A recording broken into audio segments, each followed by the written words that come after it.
Ms. Sangetari was thankful to the Ombudsman Appointments Committee for appointing her to the position of Acting Chief Ombudsman.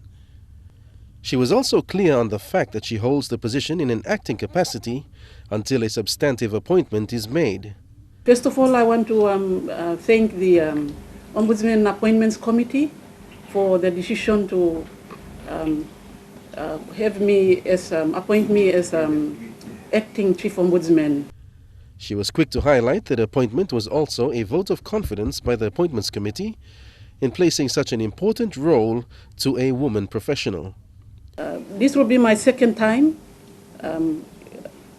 serving in the office of serving as Acting Chief Ombudsman, so it's not new to me. I've done this job before, but I thank the committee for their trust and confidence in a woman to perform in this office, and that's a vote of confidence in the women of Papua New Guinea. Let me put it that way, for the committee to have me appointed as Acting Chief Ombudsman of Papua New Guinea. Ms. Sangetari wasted no time in acknowledging the public skepticism about the role and effectiveness of the Commission to perform, but was also positive that her appointment will now see several pending matters before the Commission progress to completion. And so I assure the people of Papua New Guinea that I will perform my duties as Acting Chief Ombudsman without fear and favor, in accordance with the rule of law.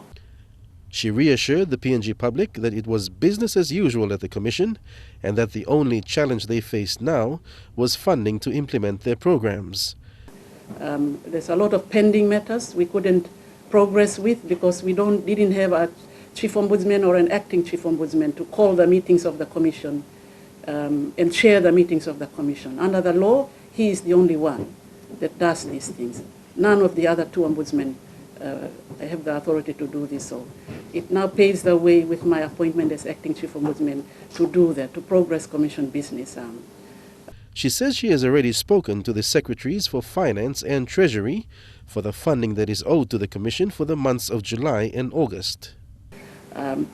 As we speak, we have already been in touch with the Treasury Department, Secretary